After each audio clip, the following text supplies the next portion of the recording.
गौरी पुत्र गणेश भगवान की जय। जय श्री कृष्णा, राधे राधे। बोलिए श्री लक्ष्मी नारायण भगवान की जय। भक्तों, मार्गशीर्ष मास का पावन महीना शुरू हो गया है। इस माह के प्रत्येक गुरुवार पूजा पाठ के लिए बहुत महत्वपूर्ण माने गए हैं। आज मार्गशीर्ष मास का पहला गुरुवार है। मार्गशीर्ष मास का शुभ फल पाने के लिए प्रत्येक गुरुवार माँ लक्ष्मी की पूजा करने का विधान है। जितना महत्व इस माह भगवान विष्णु की पूजा का है, उतना ही महत्व उनकी प्रिय लक्ष्मी जी की पूजा करने का भी होता है। जिस प्रकार सावन माह के प्रत्येक सोमवार महत्वपूर्ण होते हैं, उसी प्रकार मार्गशीर्ष मास के प्रत्येक गुरुवार बहुत ही महत्वपूर्ण होते हैं।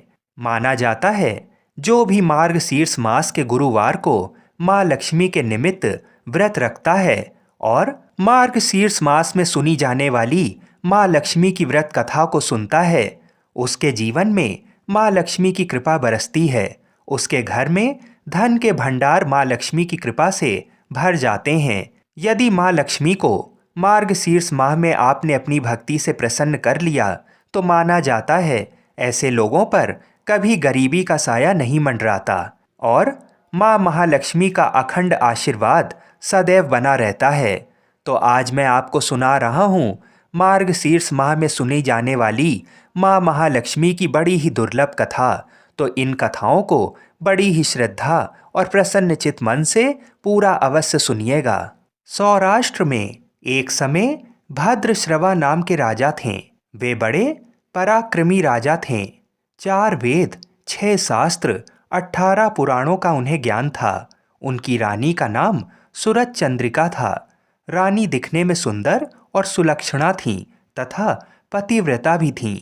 उन दोनों को 7 पुत्र तथा उसके बाद एक कन्या का वरदान मिला था। कन्या का नाम श्यामबाला था।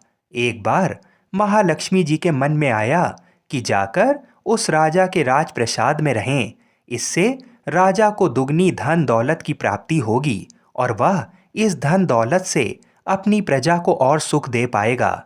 गरीब के घर अगर रहें और उसे धन दौलत प्राप्त हो, तो वह स्वार्थी की तरह केवल अपने ऊपर ही खर्च करेगा। ये सोचकर श्री महालक्ष्मी जी ने बूढ़ी ब्राह्मण स्त्री का रूप धारण किया। हाथ में लाठी लिए लाठी के सहारे रानी के द्वार तक पहुंची। यद्यपि उन्होंने बूढ़ी औरत का रूप धारण किया था, पर उनके चेहरे पर देवी का तेज था। उन्हें देखते ही एक दासी सामने आई। उसने इनका नाम, धाम, काम, कर्म पूछ डाला। वृद्ध ब्राह्मण का रूप धारित माता लक्ष्मी ने कहा, बालिके, मेरा नाम कमला है। मेरे पति का नाम भुवनेश है। हम द्वारिका में रहते हैं। तुम्हारी रानी पिछले जन्म में एक वैश्य की पत्नी थी। वह वैश्य गरीब था। दारिद्र के कारण हर रोज घर में झगड़े होते थे तथा उसका पति रोज उसे मारता पीटता था। इन बातों से तंग आकर वह घर छोड़कर चली गई तथा वन जंगल में खाली पेट भटकने लगी। उसकी इस दुर्दशा पर मुझे बहुत दया आई। तब मैंने उसे सुख संपत्ति देने वाली श्री महालक्ष्मी की कथा सुनाई। मेरे कहने पर उसने श्री महालक्ष्मी का व्रत किया। श्री महालक्ष्मी प्रसन्न हुई। उसकी गरीबी दूर हो गई। उसका घर संसार दौलत, संतति, संपत्ति से भर गया। बाद में पति पत्नी दोनों परलोक सिधारे। लक्ष्मी जी का व्रत करने के कारण वे लक्ष्मी लोक में रहें। उन्होंने जितने साल महालक्ष्मी का व्रत किया, उतने हजारों साल उन्हें सुख भोग मिला। इस जन्म में उसका जन्म राजघराने में हुआ है, परंतु वह श्री महालक्ष्मी का व्रत करना भूल गई है। उसे ये याद दिलाने के लिए मैं यहाँ आई हूँ। बुढ़िया की बातें सुनकर दासी ने उन्हें प्रणाम किया तथा श्री महालक्ष्मी का व्रत किस तरह किया जाए, ये सभी बातें बुढ़िया रूप धारण किए श्री महालक्ष्मी माता ने दासी को बताईं। इसके बाद वह दासी माता को प्रणाम कर रानी को बताने अंदर चली गई। राज वैभव में रहते हुए रानी को अपने ऐश्वर्य का बहुत घमंड हुआ था। संपत्ति तथा अधिकार की वजह से वह उन्मत्त हो गई थी। दासी द्वारा बताई गई बुढ़िया की बातें सुनकर वह आग बबूला होकर राजद्वार पर आकर बुढ़िया रूपी श्री महालक्ष्मी पर बरस पड़ी। उसे ये मालूम नहीं था कि श्री महालक्ष्मी बुढ़िया का रूप धारण किए द्वार तक आई हैं, परंतु रानी का इस कदर रुख बर्ताव तथा अपना अनादर देखकर माता ने वहां ठहरना ठीक नहीं समझा। वे वहां से चल पड़ीं। राह में उन्हें राजकुमारी श्यामबाला मिली। उन्होंने श्यामबाला को सारी बात बताई। श्यामबाला ने अपनी ओर से श्री महालक्ष्मी माता से क्षमा मांगी। माता को उस पर दया आ गई। उन्होंने श्यामबाला को श्री महालक्ष्मी व्रत के बारे में बताया। उस दिन मार्गशीर्ष माह का पहला गुरुवार था। श्यामबाला ने परम श्रद्धा से श्री महालक्ष्मी का व्रत रखा। फलस्वरूप राजा सिद्धेश्वर के सुपुत्र मालाधर से उसका विवाह हुआ। वह धन दौलत ऐश्वर्य वैभव से माला माल हो गई। पति के साथ ससुराल में आनंद से दिन बिताने लगी। इधर श्री महालक्ष्मी का रानी पर प्रकोप हुआ। फलस्वरूप राजा भद्रश्रवा का राज्य एवं राज कारोबार नष्ट हो गया। यहाँ तक कि खाने के लाले पड़ गए। ऐसी हालत में एक दिन रानी ने राजा से निवेदन किया कि हमारा दामाद इतना बड़ा राजा है, धनवान है, ऐश्वर्यशाली है, क्यों ना उसके पास जाएं, अपना हाल उसे बताएं, वह जरूर हमारी मदद करेगा। इस बात पर राजा भद्रश्रवा दामाद के पास रवाना हुए। राज्य में पहुंचकर एक तालाब के किनारे थोड़ी देर विश्राम लेने के लिए ठहरे। तालाब से पानी लेने आती जाती दासियों ने उन्हें देखा। उन्होंने विनम्रता से उनकी पूछताछ की। जब उन्हें ये मालूम हुआ कि वे रानी श्यामबाला के पिता हैं, तो दौड़ते हुए जाकर उन्होंने रानी को सारी बातें बताईं। रानी ने दासी के हाथ राज परिधान भेजकर बड़े ठाठ से उनका स्वागत तथा आदर सत्कार किया, खान पान करवाया। जब वे लौटने लगें तो सोने की मोहरों से भरा घड़ा दिया। राजा भद्रश्रवा जब वापस लौटें तो उन्हें देखकर रानी सूरज चंद्रिका खुश हुईं। उन्होंने सोने की मोहरों से भरे घड़े का मुंह खोला, पर हे भगवान, घड़े में धन के बदले कोयले मिले। ये सब श्री महालक्ष्मी के प्रकोप से हुआ। इस प्रकार दुर्दशा में और कई दिन बीत गए। इस बार रानी स्वयं अपनी कन्या के पास गई। वह दिन मार्गशीर्ष माह का अंतिम गुरुवार था। श्यामबाला ने श्री महालक्ष्मी का व्रत किया, पूजा की, अपनी माता से भी व्रत करवाया। इसके बाद रानी अपने घर आई। श्री महालक्ष्मी का व्रत रखने पर उसे फिर से अपना राजपाट, धन दौलत ऐश्वर्य प्राप्त हुआ। वह फिर से सुख शांति आनंदमय जीवन बिताने लगी। कुछ दिनों बाद राजकन्या श्यामबाला अपने पिता के घर आई। उसे अपने घर देखकर सूरज चंद्रिका को पुरानी बातें याद आईं। यही कि श्यामबाला ने अपने पिता को घड़ा भर कोयला दिया था और उसे तो कुछ भी नहीं दिया था। इस कारण श्यामबाला को पिता के घर आने पर उसका कोई आदर आतिथ्य नहीं हुआ, बल्कि अनादर हुआ। पर उसने इस बात का बुरा नहीं माना। अपने घर लौटते समय उसने पिता के घर से थोड़ा नमक ले लिया। अपने घर लौटने पर उसके पति ने पूछा, अपने मायके से क्या लाई हो? इस पर उसने जवाब दिया कि वहाँ का सार लाई हूँ। पति ने पूछा, इसका मतलब क्या हुआ? श्यामबाला ने कहा, थोड़ा धीरज रखो, सब मालूम हो जाएगा। उस दिन श्यामबाला ने सारा भोजन नमक डाले बिना पकाया और परोसा। पति ने खाना चखा। सारा खाना नमक बिना था, इसलिए स्वाद नहीं आया। फिर श्यामबाला ने थाली में नमक डाला। इससे सारा भोजन स्वादिष्ट लगने लगा। तब श्यामबाला ने पति से कहा, यही है वह मायके से लाया हुआ सार। पति को उसकी बात सही लगी। फिर वह दोनों हंसी मजाक करते हुए भोजन करने लगे। कहा गया है कि इस तरह जो कोई श्रद्धा भाव से श्री महालक्ष्मी की पूजा करेगा, उसे माता की कृपा अवश्य प्राप्त होती है। सुख संपत्ति शांति प्राप्त होती है। सभी मनोकामनाएं पूरी होती हैं। परंतु ये सब प्राप्त होने पर भी माता की पूजा को भूलना नहीं चाहिए। हर गुरुवार को व्रत पाठ अवश्य करना चाहिए। इस तरह श्री महालक्ष्मी की महिमा भक्तों की मनोकामना पूरी करती है। बोलिए श्री लक्ष्मी नारायण भगवान की जय। आइए अब बड़े ही प्रेम से गुरुवार की व्रत कथा को सुनते हैं। बिना इस कथा को सुने व्रत पूर्ण नहीं माना जाता है। भारतवर्ष में एक प्रतापी और दानी राजा राज्य करता था। वह नित्य गरीबों और ब्राह्मणों की सहायता करता था। ये बात उसकी रानी को अच्छी नहीं लगती थी। वह न गरीबों को दान देती, ना ही भगवान का पूजन करती थी और राजा को भी दान देने से मना किया करती थी। एक दिन राजा शिकार खेलने वन को गए हुए थे, तो रानी महल में अकेले थी। उसी समय बृहस्पति देव साधु वेश में राजा के महल में भिक्षा के लिए गए और भिक्षा मांगी, तो रानी ने भिक्षा देने से इनकार किया और कहा, हे साधु महाराज, मैं तो दान पुण्य से तंग आ गई हूँ। मेरा पति सारा धन लुटाते रहता है। मेरी इच्छा है कि हमारा सारा धन नष्ट हो जाए, फिर ना रहेगा बांस ना बजेगी बांसुरी। साधु ने कहा, देवी तुम तो बड़ी विचित्र हो। धन संतान तो सभी चाहते हैं, पुत्र और लक्ष्मी तो पापी के घर में भी होने चाहिए। यदि तुम्हारे पास अधिक धन है तो भूखों को भोजन दो, प्यासों के लिए प्याऊ लगवाओ, मुसाफिरों के लिए धर्मशालाएं खुलवाओ। तो जो निर्धन अपनी कुंवारी कन्याओं का विवाह नहीं कर सकते हैं, उनका विवाह करा दो। ऐसे और कई काम हैं जिनको करने से तुम्हारा यश लोक परलोक में फैलेगा। परंतु रानी पर उपदेश का कोई भी प्रभाव ना पड़ा। वह बोली, महाराज आप मुझे कुछ ना समझाइए। मैं ऐसा धन नहीं चाहती जो हर जगह बांटती फिरूं।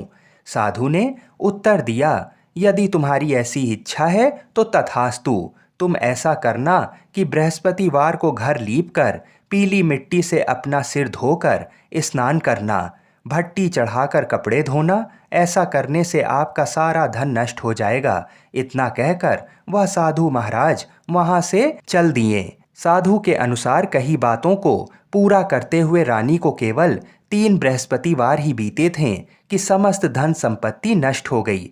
भोजन के लिए राजा का परिवार तरसने लगा। तब एक दिन राजा ने रानी से बोला कि हे रानी, तुम यहीं रहो, मैं दूसरे देश को जाता हूँ, क्योंकि यहाँ पर सभी लोग मुझे जानते हैं, इसलिए मैं कोई छोटा कार्य नहीं कर सकता। ऐसा कहकर राजा परदेश चला गया। वहाँ वह जंगल से लकड़ी काट कर लाता और शहर में बेचता। इस तरह वह अपना जीवन व्यतीत करने लगा। इधर राजा के परदेश जाते ही रानी और दासी दुखी रहने लगें। एक बार जब रानी और दासी को 7 दिन तक बिना भोजन के रहना पड़ा, तो रानी ने अपनी दासी से कहा, हे दासी, पास ही के नगर में मेरी बहन रहती है, वह बड़ी धनवान है। तू उसके पास जा और कुछ ले आ, ताकि थोड़ी बहुत गुजर बसर हो जाए। दासी रानी के बहन के पास गई। उस दिन गुरुवार था और रानी की बहन उस समय बृहस्पतिवार व्रत की कथा सुन रही थी। दासी ने रानी की बहन को अपनी रानी का संदेश दिया, लेकिन रानी की बड़ी बहन ने कोई उत्तर नहीं दिया। जब दासी को रानी की बहन से कोई उत्तर नहीं मिला, तो वह बहुत दुखी हुई और उसे क्रोध भी आया। दासी ने वापस आकर रानी को सारी बात बता दी। ये सुनकर रानी ने अपने भाग्य को कोसा। उधर रानी की बहन ने सोचा कि मेरी बहन की दासी आई थी, परंतु मैं उससे नहीं बोली, इससे वह बहुत दुखी हुई होगी। कथा सुनकर और पूजन समाप्त करके वह अपनी बहन के घर आई और कहने लगी, हे बहन, मैं बृहस्पतिवार का व्रत कर रही थी। तुम्हारी दासी मेरे घर आई थी, परंतु जब तक कथा होती तब तक ना तो उठते हैं और ना ही बोलते हैं, इसलिए मैं कुछ नहीं बोली। कहो दासी क्यों आई थी? रानी बोली, बहन तुमसे क्या छुपाऊं, हमारे घर में खाने तक को अनाज नहीं था। ऐसा कहते कहते रानी की आंखें भर आईं। उसने दासी समेत पिछले 7 दिनों से भूखे रहने तक की बात अपनी बहन को विस्तार पूर्वक सुना दी। रानी की बहन बोली, देखो बहन, भगवान बृहस्पति देव सबकी मनोकामनाओं को पूर्ण करते हैं। देखो शायद तुम्हारे घर में अनाज रखा हो। पहले तो रानी को विश्वास नहीं हुआ, पर बहन के आग्रह करने पर उसने अपनी दासी को अंदर भेजा, तो उसे सचमुच अनाज से भरा एक घड़ा मिल गया। ये देखकर दासी को बड़ी हैरानी हुई। दासी रानी से कहने लगी, हे रानी, जब हमको भोजन नहीं मिलता तो हम व्रत ही तो करते हैं, इसलिए क्यों ना इनसे व्रत और कथा की विधि पूछ ली जाए, ताकि हम भी व्रत कर सकें। तब रानी ने अपनी बहन से बृहस्पतिवार व्रत के बारे में पूछा। उसकी बहन ने बताया, बृहस्पतिवार के व्रत में चने की दाल और मुनक्का से भगवान विष्णु का केले की जड़ में पूजन करें तथा दीपक जलाएं। व्रत कथा सुने और पीला भोजन ही करें। इससे बृहस्पति देव प्रसन्न होते हैं। व्रत और पूजन विधि बताकर रानी की बहन अपने घर को लौट गई। 7 दिन के बाद जब गुरुवार आया तो रानी और दासी ने व्रत रखा। घुड़साल में जाकर चना और गुड़ लेकर आई। फिर उससे केले की जड़ तथा विष्णु भगवान का पूजन किया। अब पीला भोजन कहाँ से आए, इस बात को लेकर दोनों बहुत दुखी थीं। चूंकि उन्होंने व्रत रखा था इसलिए बृहस्पति देव उनसे प्रसन्न थे। इसलिए वे एक साधारण व्यक्ति का रूप धरकर 2 थालों में सुंदर पीला भोजन दासी को दे गए। भोजन पाकर दासी प्रसन्न हुई और फिर रानी के साथ मिलकर भोजन को ग्रहण किया। उसके बाद वे सभी गुरुवार को व्रत और पूजन करने लगीं। बृहस्पति देव भगवान की कृपा से उनके पास फिर से धन संपत्ति आ गई, परंतु रानी फिर से पहले की तरह आलस्य करने लगी। तब दासी बोली, देखो रानी, तुम पहले भी इस प्रकार आलस्य करती थी। तुम्हें धन रखने में कष्ट होता था, इस कारण सभी धन नष्ट हो गया, और अब जब भगवान बृहस्पति देव की कृपा से धन मिला है तो तुम्हें फिर से आलस्य होता है। रानी को समझाते हुए दासी कहती है कि बड़ी मुसीबतों के बाद हमने ये धन पाया है, इसलिए हमें दान पुण्य करना चाहिए, भूखे मनुष्यों को भोजन कराना चाहिए और धन को शुभ कार्यों में खर्च करना चाहिए, जिससे तुम्हारे कुल का यश बढ़ेगा, स्वर्ग की प्राप्ति होगी और पितृ प्रसन्न होंगे।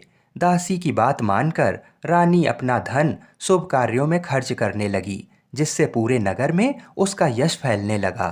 बृहस्पतिवार व्रत कथा के बाद श्रद्धा के साथ आरती की जानी चाहिए। इसके बाद प्रसाद बांटकर उसे ग्रहण करना चाहिए। एक दिन राजा दुखी होकर जंगल में एक पेड़ के नीचे आसन जमाकर बैठ गया। वह अपनी दशा को याद करके व्याकुल होने लगा। बृहस्पतिवार का दिन था। एकाएक उसने देखा कि निर्जन वन में एक साधु प्रकट हुए। वह साधु वेश में स्वयं बृहस्पति देवता थे।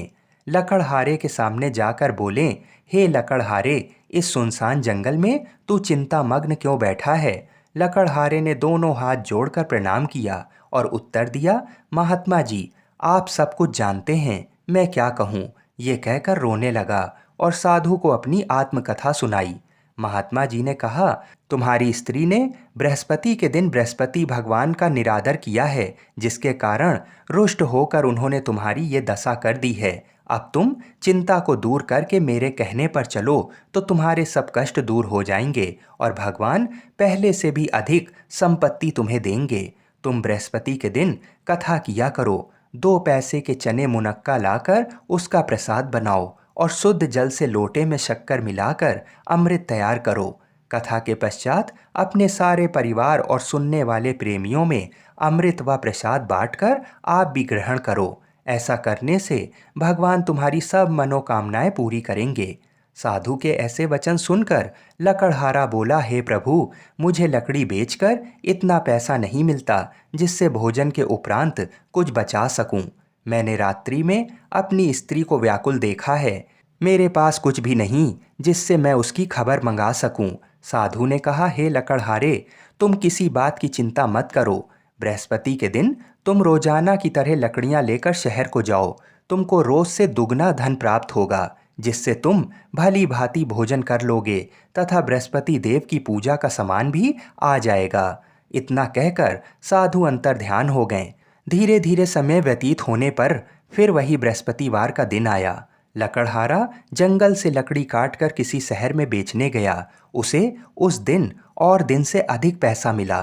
राजा ने चना गुड़ आदि लाकर गुरुवार का व्रत किया। उस दिन से उसके सभी कलेश दूर हुए।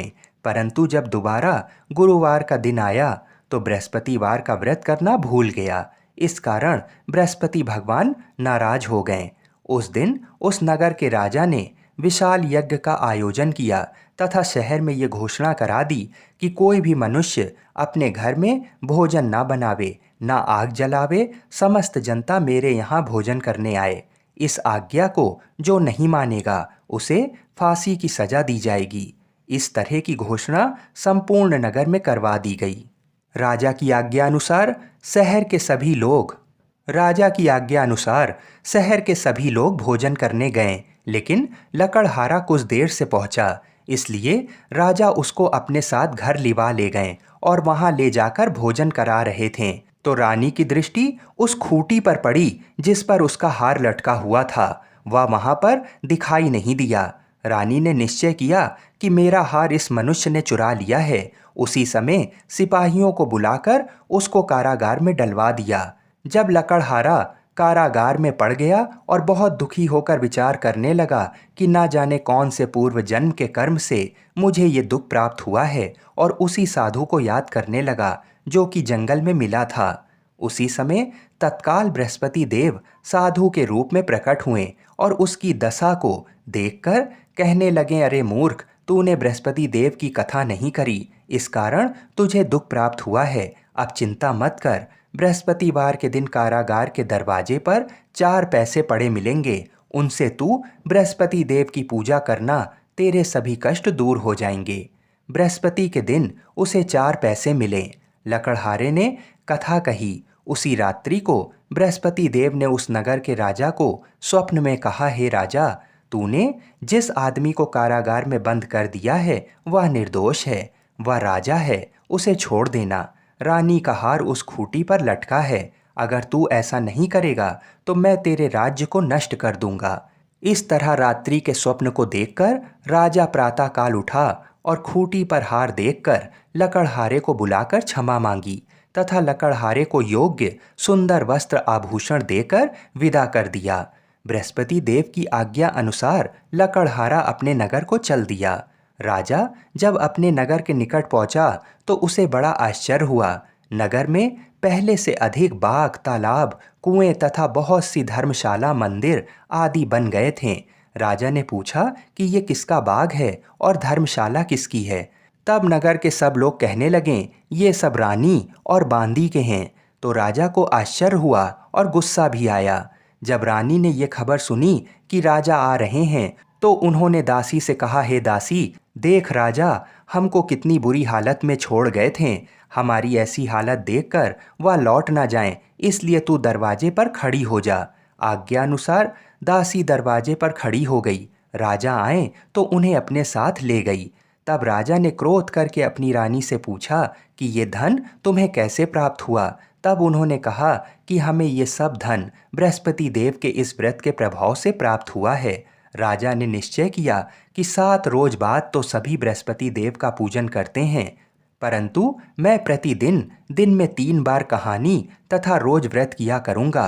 अब हर समय राजा के दुपट्टे में चने की दाल बंधी रहती तथा दिन में 3 बार कहानी कहता। एक रोज राजा ने विचार किया कि चलो अपनी बहन के यहाँ हो आएं।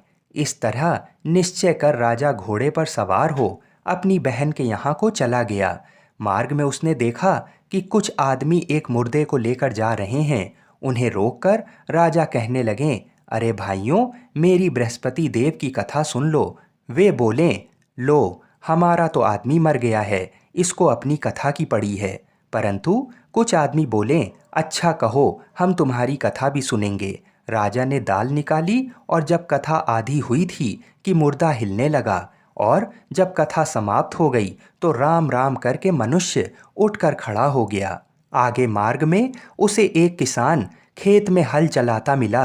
राजा ने उसे देख और उससे बोला, अरे भैया, तुम मेरी बृहस्पतिवार की कथा सुन लो। किसान बोला, जब तक मैं तेरी कथा सुनूंगा तब तक 4 हरैया खेत जोत लूंगा। जा अपनी कथा किसी और को सुनाना। इस तरह राजा आगे चलने लगा। राजा के हटते ही बैल पछाड़ खाकर गिर गए तथा किसान के पेट में बड़ी जोर का दर्द होने लगा। उस समय उसकी माँ रोटी लेकर आई। उसने जब ये देखा तो अपने पुत्र से सब हाल पूछा और बेटे ने सभी हाल कह दिया। तो बुढ़िया दौड़ी दौड़ी उस घुड़सवार के पास गई और उससे बोली कि मैं तेरी कथा सुनूंगी, तू अपनी कथा मेरे खेत पर चलकर ही कहना। राजा ने बुढ़िया के खेत में जाकर कथा कही, जिसके सुनते ही वह बैल उठ खड़े हुए तथा किसान के पेट का दर्द भी बंद हो गया। राजा अपनी बहन के घर पहुंच गया। बहन ने भाई की खूब मेहमानी की। दूसरे रोज प्रातःकाल राजा जागा तो वह देखने लगा कि सब लोग भोजन कर रहे हैं। राजा ने अपनी बहन से कहा, ऐसा कोई मनुष्य है जिसने भोजन नहीं किया हो? मेरी बृहस्पतिवार की कथा सुन ले। बहन बोली, हे भैया, ये देश ऐसा ही है कि पहले यहाँ लोग भोजन करते हैं, बाद में अन्य काम करते हैं। अगर कोई पड़ोस में हो तो देख आओ। वह ऐसा कहकर देखने चली गई, परंतु उसे कोई ऐसा व्यक्ति नहीं मिला जिसने भोजन ना किया हो। अतः वह एक कुम्हार के घर गई जिसका लड़का बीमार था। उसे मालूम हुआ कि उनके यहाँ 3 रोज से किसी ने भोजन नहीं किया है। रानी ने अपने भाई की कथा सुनने के लिए कुम्हार से कहा और वह तैयार हो गया। राजा ने जाकर बृहस्पतिवार की कथा कही, जिसको सुनकर उसका लड़का ठीक हो गया। अब तो राजा की प्रशंसा होने लगी। एक रोज राजा ने अपनी बहन से कहा कि हे बहन, हम अपने घर को जाएंगे, तुम भी तैयार हो जाओ। राजा की बहन ने अपनी सास से कहा। सास ने कहा, हाँ चली जाओ, परंतु अपने लड़के को मत ले जाना, क्योंकि तेरे भाई की कोई औलाद नहीं है। बहन ने अपने भैया से कहा, हे भैया, मैं तो चलूंगी, पर कोई बालक नहीं आएगा। राजा बोला, जब कोई बालक नहीं चलेगा तब तुम ही क्या करोगी? बड़े दुखी मन से राजा अपने नगर को लौट आया।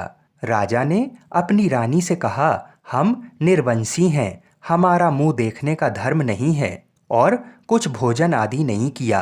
रानी बोली, हे प्रभु, बृहस्पति देव ने हमें सब कुछ दिया है, वह हमें औलाद अवश्य देंगे। उसी रात को बृहस्पति देव ने राजा से स्वप्न में कहा, हे राजा उठ, सभी सोच त्याग दे, तेरी रानी गर्भ से है।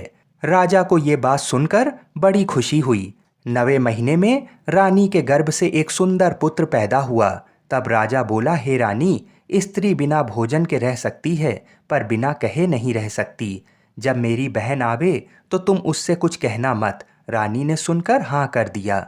जब राजा की बहन ने ये शुभ समाचार सुना तो वह बहुत खुश हुई तथा बधाई लेकर अपने भाई के यहाँ आई। तभी रानी ने कहा, घोड़ा चढ़कर तो नहीं आई, गधा चढ़ी आई। राजा की बहन बोली, भाभी, मैं इस प्रकार ना कहती तो तुम्हें औलाद कैसे मिलती? बृहस्पति देव ऐसे ही हैं, जैसे जिसके मन में कामनाएं हैं सभी को पूर्ण करते हैं। जो सद्भावना पूर्वक बृहस्पतिवार का व्रत करता है एवं कथा पढ़ता है अथवा सुनता है, दूसरों को सुनाता है, बृहस्पति देव उसकी सभी मनोकामना पूर्ण करते हैं। भगवान बृहस्पति देव उसकी सदैव रक्षा करते हैं। संसार में जो मनुष्य सद्भावना से भगवान जी का पूजन व्रत सच्चे हृदय से करते हैं तो उनकी सभी मनोकामनाएं पूर्ण करते हैं। जैसी सच्ची भावना से रानी और राजा ने उनकी कथा का गुणगान किया तो उनकी सभी इच्छाएं बृहस्पति देव जी ने पूरी की। इसलिए पूर्ण कथा सुनने के बाद प्रसाद लेकर जाना चाहिए। हृदय से उसका मनन करते हुए जयकारा बोलना चाहिए। बोलो बृहस्पति देव की जय। बोलिए श्री लक्ष्मी नारायण भगवान की जय। बोलिए भगवान विष्णु की जय। बोलिए श्री राधा कृष्ण भगवान की जय। बोलिए श्री तुलसी शालिग्राम की जय। जय जय श्री राधे।